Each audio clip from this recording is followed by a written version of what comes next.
एक सफल अधिवक्ता का सबसे बड़ा गुण होता है उसका अपना धैर्य। अगर आप धैर्यशाली हैं, आपके अंदर धैर्य है, तो इस प्रोफेशन में आप जल्द सफल होंगे। क्योंकि इस प्रोफेशन में एक अच्छा वक्ता होने के साथ साथ धैर्यशाली होना भी अनिवार्य है। जितना अच्छा वक्ता होना होता है इसमें, उतना अच्छा धैर्यशाली होना भी है।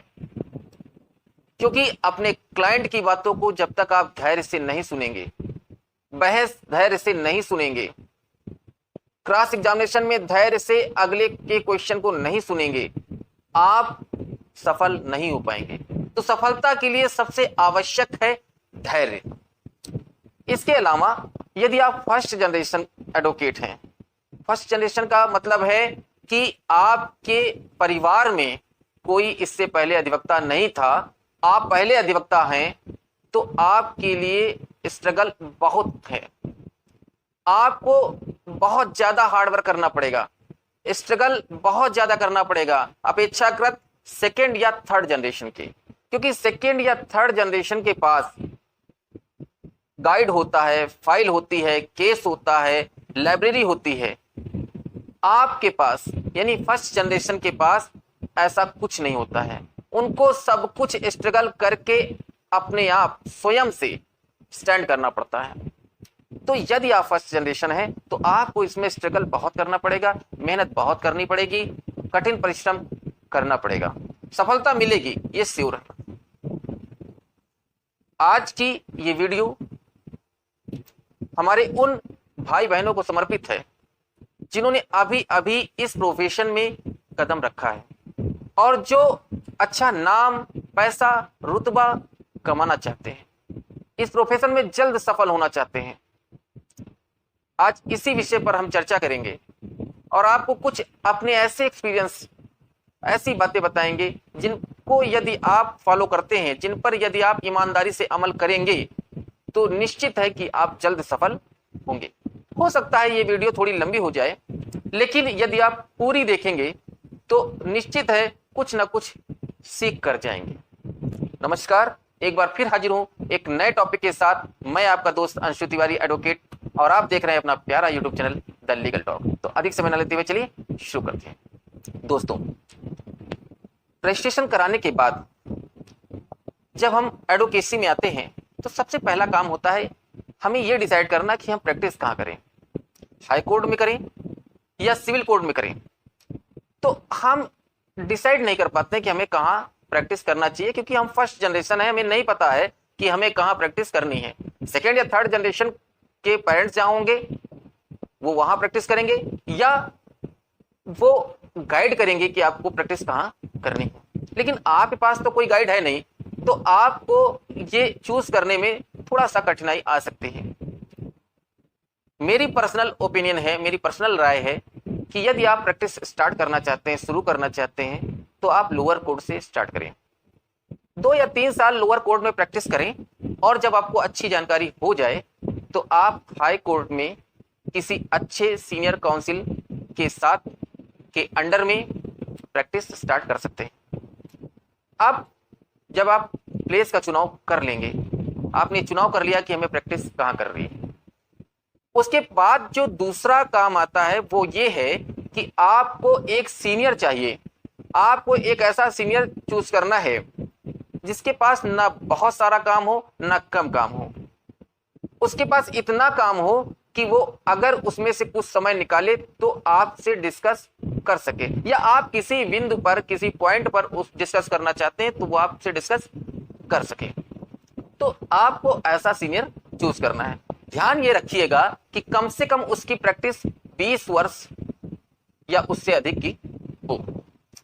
अब तीसरी बात, आपने सीनियर चूज कर लिया, आपने प्लेस ऑफ प्रैक्टिस चूज कर लिया, सीनियर चूज कर लिया। अब दोनों चूज करने के बाद फिर आता है कि आपको नियमित रूप से कोर्ट जाना है।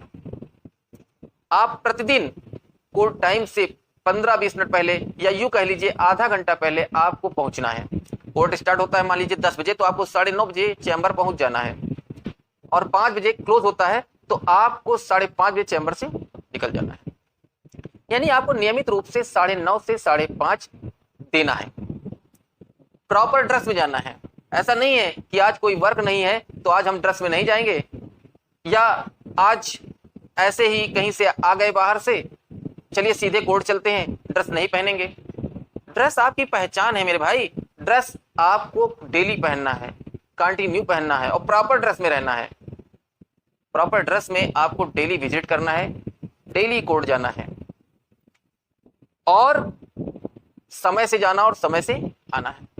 आपको ये कतई नहीं सोचना है कि आज वर्क नहीं है, आज हम नहीं जाएंगे, सीनियर को फोन कर देंगे कि सर आज हम नहीं आ पाएंगे।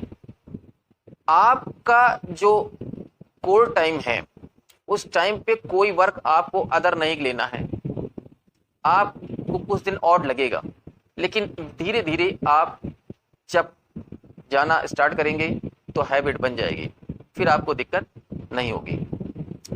तो अब प्लेस ऑफ प्रैक्टिस हो गया, सीनियर का चुनाव हो गया, नियमित आपने कोर्ट जाना शुरू कर दिया।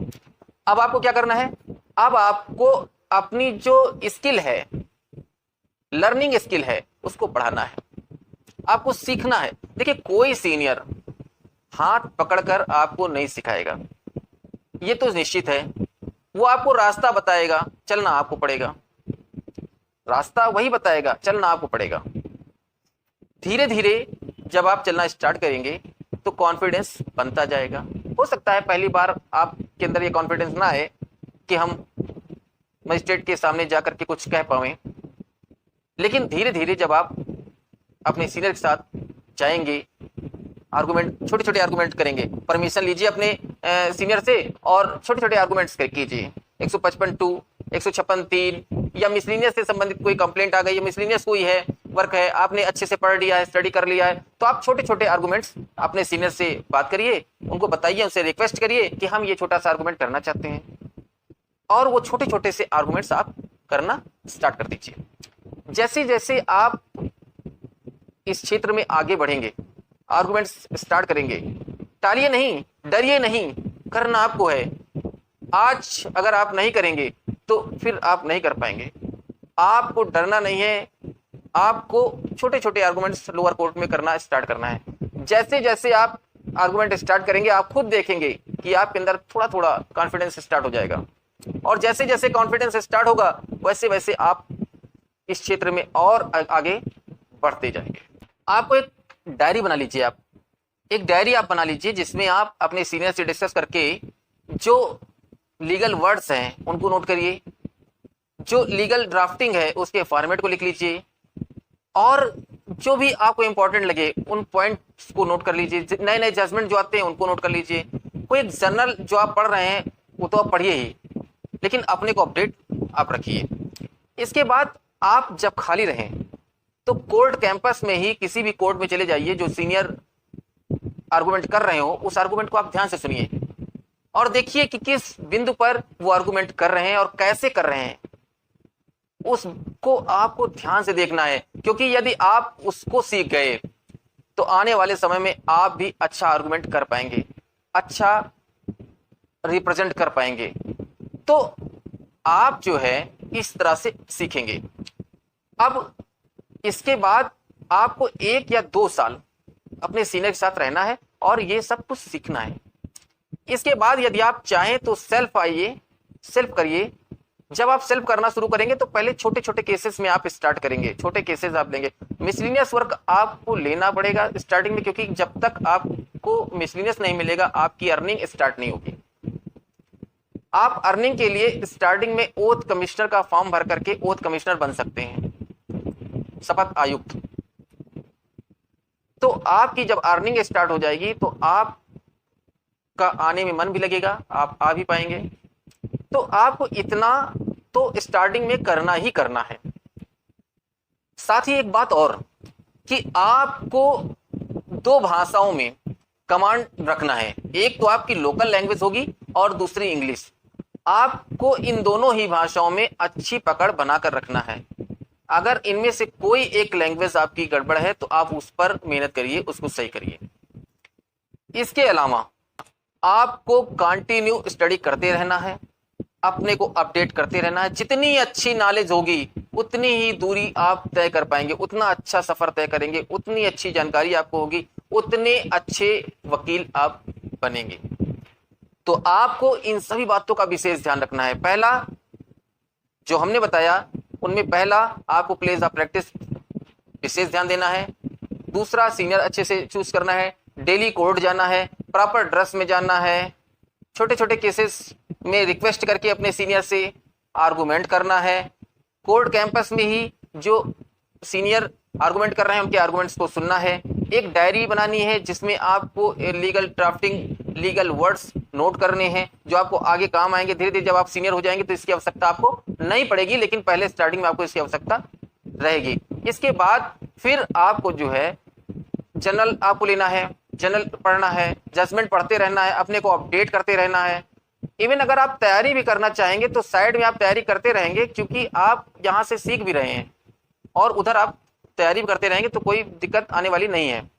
लेकिन आपको इतना करते रहना है। अब अगर आप हमारी इतनी बातों को पूरी ईमानदारी से फॉलो करेंगे, हमारी इतनी बातों पर अमल करेंगे, तो यकीन जानिए स्टार्टिंग में तो आपको कष्ट होगा, लेकिन धीरे धीरे आपको इसका फल मिलना शुरू हो जाएगा और आने वाले समय में आप एक सफल अधिवक्ता बनेंगे। दोस्तों, ये जो बातें हमने आपको बताई ये सब हमारा पर्सनल एक्सपीरियंस था और हमें आशा ही नहीं पूर्ण विश्वास है कि इससे आपको लाभ जरूर होगा। जाते जाते आप सभी को द लीगल टॉक परिवार की ओर से स्वतंत्रता दिवस की हार्दिक शुभकामनाएं, हार्दिक बधाई।